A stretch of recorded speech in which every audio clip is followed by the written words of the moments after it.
Olá, nono ano! Estamos de volta aqui hoje para trabalharmos as figuras de linguagem, parte 2, em mais uma videoaula. Sejam bem-vindos! Vamos hoje conhecer as figuras de linguagem que nós deixamos, para essa aula. Como eu falei para vocês, são 2 semanas, que nós vamos trabalhar as figuras de linguagem, certo? Prestem bastante atenção, qualquer dúvida, no final da nossa videoaula, vocês podem interagir comigo através do chat ou no WhatsApp. Vamos lá?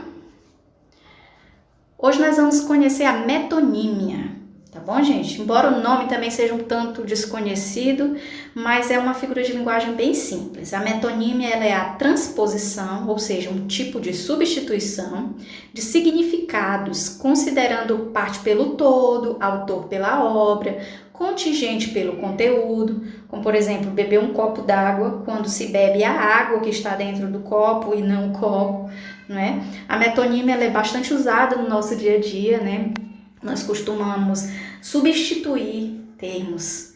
Eu trouxe esse exemplo para vocês. Costumava ler Shakespeare. Quando eu digo costumava ler Shakespeare, observe que o que a gente lê não é a pessoa do Shakespeare. O que a gente lê são as obras, são os livros que ele fez, A mesma forma que eu falei agora há pouco, eu tomei um copo d'água, eu não tomo o copo, eu tomo a água que está ali. Então, eu estou trocando o contingente pelo conteúdo. Do mesmo jeito de dizer, comi um prato de arroz. Você não come o prato, você come o que está dentro do prato. Então, o que é que eu estou fazendo? Uma espécie de substituição de significados. Isso é a metonímia. Não é simples? Pois vamos identificar aqui a metonímia. Olha só, eu tenho aqui esse quadrinho, diz o seguinte. Meu pai tem 800 cabeças de gado. E o seu? O meu pai só tem um boi, mas ele está inteiro. Olha o que acontece aqui. Eu tenho o uso da metonímia, logo nesse primeiro quadrinho, 800 cabeças de gado, Está substituindo o vocábulo boi, o vocábulo boi por cabeça de gado, uma parte, ou seja, é como se fosse uma parte pelo todo, pelo inteiro. Ao invés de dizer que o meu pai tem 800 gados, eu digo que ele tem 800 cabeças de gado. Eu peguei uma parte pelo todo. Isso é uma metonímia. Antítese. A antítese é o uso de termos que se têm sentidos opostos. Tá bom? Por exemplo, toda guerra finaliza por onde devia ter começado, a paz. O que é que eu tenho aqui? Eu tenho 2 termos com sentidos contrários.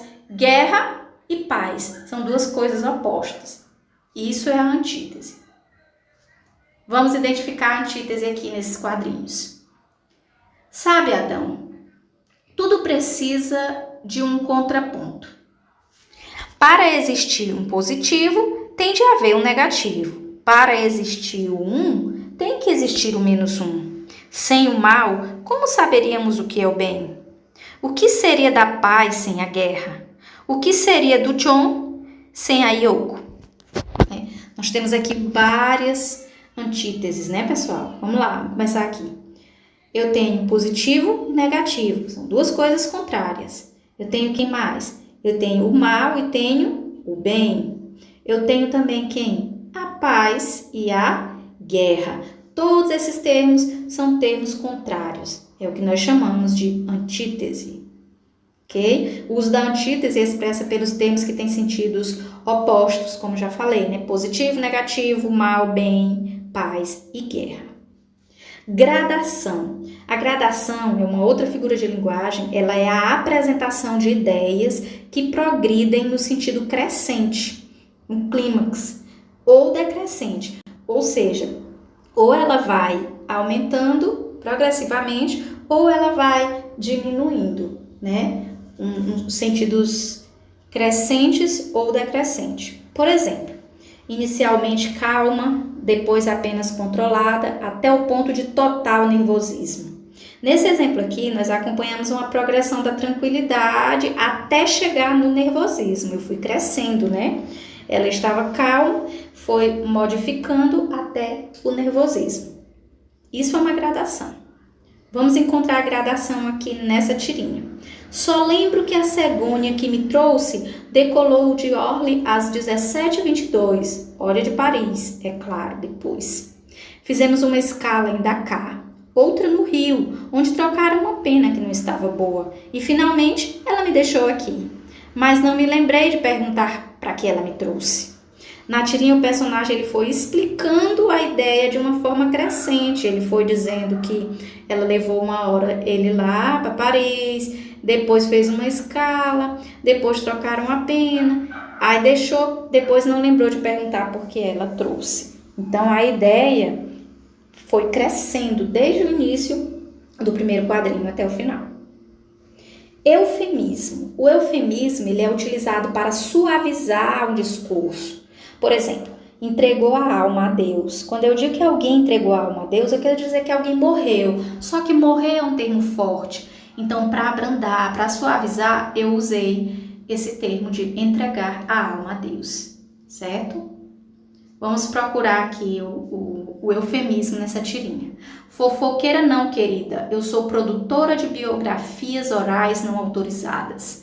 Olha só, na verdade aqui é uma charge, né? Não é a tirinha. Nessa charge aqui, nós temos uma explicação diferente do que é fofoqueira, que está sendo usada como um outro termo para suavizar, para deixar menos agressivo, né? Ela diz que é uma produtora de biografias orais não autorizadas, para não dizer que é fofoqueira, para tornar o termo mais brando.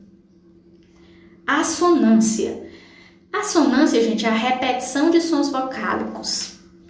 Nós vimos que a aliteração, lá no início, é a repetição de sons consonantais, não é isso? A assonância já vai repetir sons vocálicos. Por exemplo, o que o vago e incógnito desejo de ser eu mesmo, de meu ser me deu.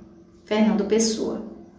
Observe como os sons vocálicos O e E se repetem ao longo dos versos. Né? Eu tenho uma repetição de sons vocálicos e a isso eu dou o nome de assonância. Vários Os no primeiro verso e vários Es no segundo verso. Tem uma assonância. Vamos ver a assonância nos quadrinhos. Daí eu olhei bem nos olhos da Mônica e ela não conseguiu me bater. Poxa, como você conseguiu isso? Olha, graças à minha colagem, à minha força, à minha ousadia. E esse arranhão aqui, o que foi? Ah, isso foi uma ola que eu desci de cima da árvore. Na tirinha acima, o uso da assonância é expresso pela repetição da vogal O, né? Quando ele diz colagem, força, ousadia, ele está fazendo uma repetição, né, de uma vogal. E é isso, gente, a nossa videoaula sobre figuras de linguagem de hoje vai ficando por aqui. Eu espero que vocês tenham compreendido. Qualquer dúvida, podem me procurar agora no WhatsApp ou no chat da plataforma Mobeduca. Bons estudos e até a nossa próxima aula.